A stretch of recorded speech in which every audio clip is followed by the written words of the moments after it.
silence.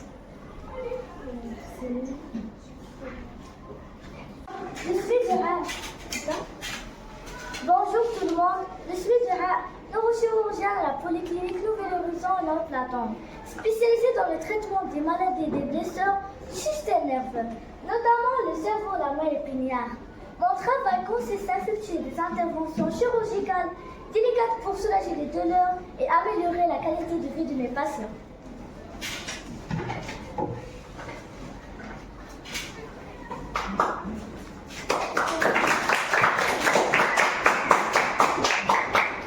Bonjour à tous, je suis Madame Brèche, neurologue à la polyclinique Nouvel Horizon et Nantes Latente. L'encéphale est la partie du système nerveux logée dans la boîte crânienne, englobant le cerveau, le cervelet et le tronc cérébral, et constituant le centre de contrôle du corps pour la pensée, les sensations et les mouvements. Elle est protégée par le crâne et reliée par la moelle épinière, formant ainsi le système nerveux central. Le cerveau est la partie la plus volumineuse, divisée en deux hémisphères, droit et gauche, avec le cortex ou la matière grise à l'extérieur, responsable des fonctions supérieures.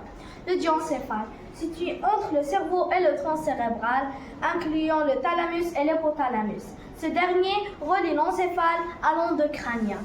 Le cervelet, situé sous la partie postérieure du cerveau, coordonne les mouvements et l'équilibre. Et finalement, le tronc cérébral qui relie l'encéphale à la moelle épinière, comprenant le mésencéphale, au point de Varol et le bulbe rachidien au moelle allongée.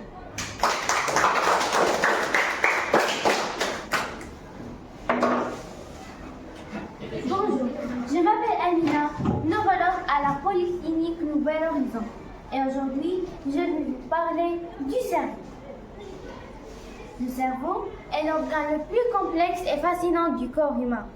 Faisant partie du système nerveux central, elle agit comme la poste de commande principale, coordonnant toutes les activités conscientes et inconscientes de l'organisme. Protégée au sein de la boîte crânienne, cet organe vital pèse en moyenne 1,3 kg chez les adultes.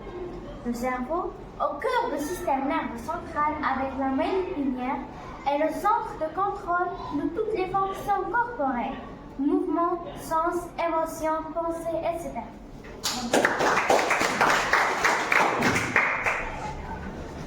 Bonjour, je suis Awa Boudou, médecin spécialisé dans les troubles de la moelle épinière. La moelle épinière est le centre nerveux responsable des réflexes car elle reçoit directement les messages sensoriels provenant des récepteurs par les neurones sensitifs. Ils analysent rapidement au niveau de la substance grise et transmet immédiatement un message moteur vers le muscle sans passer par le cerveau.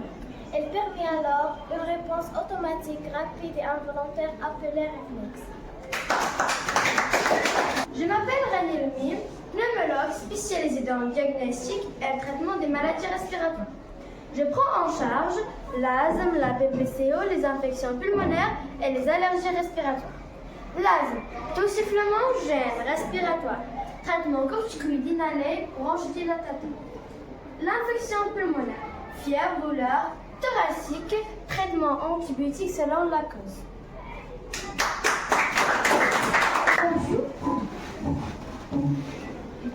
Bonjour tout le monde, je suis Sal Essenso, jeune cardiologue à Polyclinique Nouvel Horizon. Aujourd'hui, je vais vous parler un petit peu du cœur. Ce petit muscle recomposé de deux ventricules, ventricule droit et ventricule gauche.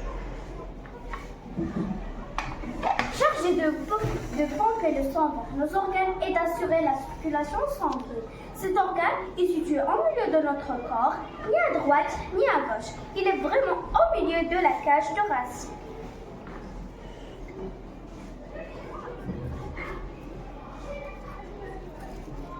Le cœur du poulet a une longueur d'environ 4 cm. À la partie supérieure se trouve une masse de graisse blanchâtre dans laquelle émerge une artère, c'est l'aorte. Il y a deux muscles de chaque côté de l'aorte, ce sont les oreillettes. Et maintenant, on va essayer de faire la dissection du cœur du poulet et merci.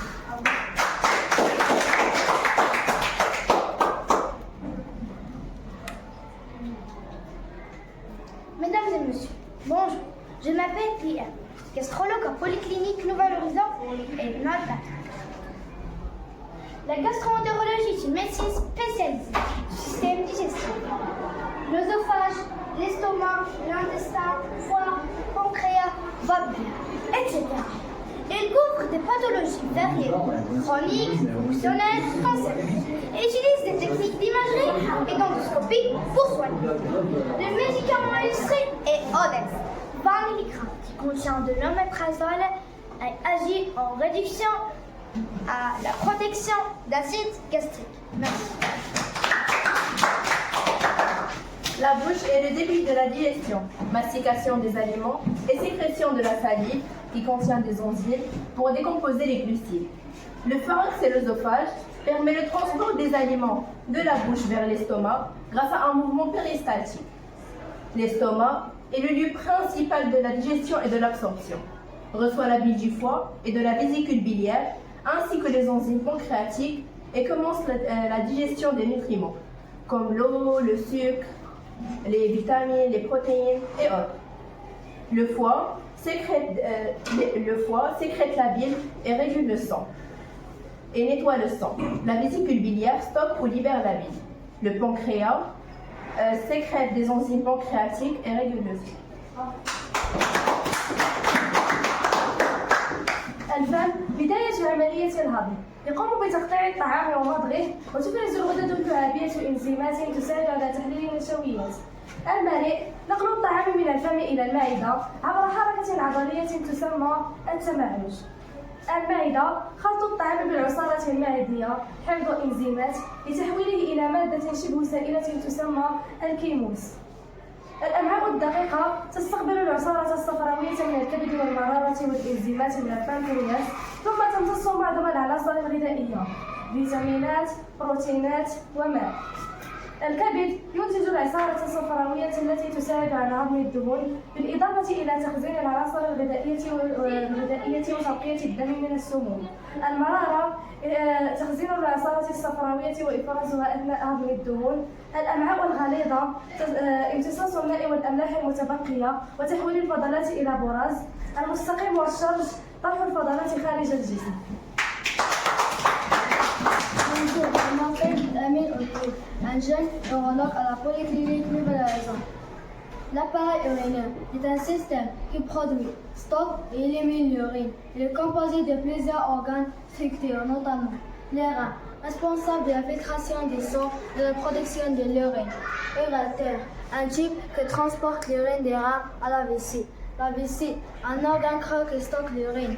L'urètre, un tube qui permet l'élimination de l'urine hors du corps. L'appareil urinaire joue un rôle crucial dans l'élimination de l'urine, ainsi que dans la régulation de l'équilibre hydrique et électrolytique. Et merci. Bonjour à tous, j'espère que vous allez bien. Je m'appelle Ala Elstine, nephrologue à l'hôpital Nouvel-Horizon. Les reins sont les organes essentiels du corps humain. Ils filtrent le sang et maintiennent l'équilibre des liquides et des sels minéraux, afin d'assurer une bonne santé générale. Filtration du sang, éliminer les toxiques à travers le nez. Régulation de l'eau, en conservant la quantité nécessaire et en éliminant l'excès. Production d'hormones, les rétroprotéines pour fabriquer les globules rouges et les vitamines D activées pour renforcer les os. Équilibre des sels minéraux comme le sodium, le potassium et le calcium. Maintien de l'équilibre acido-basique du sang. Élimination des résidus de médicaments et de substances nocives. Les reins jouent un rôle vital dans la purification du sang et l'équilibre du corps. Tout trouble rénal affecte la santé générale et l'importance de bien protéger et de boire suffisamment d'eau. Merci. Mesdames et messieurs, bonjour, je me présente Imran Moussouka, jeune généraliste à la Polyclinique Nouvel-Horizon et Platon. L'angine bactérienne, surtout streptocoxique, peut entraîner des complications cardiaques comme le rhumatisme articulaire aigu, qui peut endommager les valves cardiaques. Menant à la cardiopathie rhumatismale, une inflammation potentiellement permanente. De plus, certaines angines bactériennes, comme la diphtérie, peu importe sa cause, augmente les niveaux de complications qui peuvent peuvent impacter le cœur, les organes et autres articulations. Merci. Bonjour mesdames et messieurs, je suis Alice Ahmani, docteur en pharmacie à l'établissement médical Nouvelle-Horizon, Hanovre. Les antibiotiques sont des médicaments utilisés pour traiter les infections bactériennes. Ils ne sont pas efficaces contre les infections virales et la plupart des autres infections. Les antibiotiques sont utilisés. Les antibiotiques ne sont pas efficaces contre les infections virales, la plupart des autres infections. Ils peuvent tuer les bactéries ou bien empêcher leur reproduction, permettant ainsi aux défenses naturelles de l'organisme de les éliminer. Il existe plusieurs familles d'antibiotiques. Les principales sont les bêta-lactamines, pénicilline et céphalosporine, les aminosides, les cyclines et les quinodones. Les macrolides. Ces antibiotiques sont actifs sur certaines bactéries, germes positifs. Ils sont indiqués dans les infections du nez, de la gorge et des poumons et des oreilles, notamment lorsque les pénicillines ne peuvent pas être utilisées, ainsi que les infections des bronches et de la bouche et de la peau. Certains macrolides, notamment l'érythromycine, exposent à un risque d'interaction médicamenteuse avec de nombreux médicaments d'utilisation courante.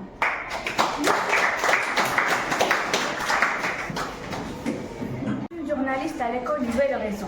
Franchement, je n'ai pas de questions pour poser aux jeunes médecins, mais je leur remarque un même et merci à tous. Le téléphone portable est devenu un véritable phénomène de société. Aujourd'hui, presque la quasi-totalité de la population mondiale est équipée du téléphone portable.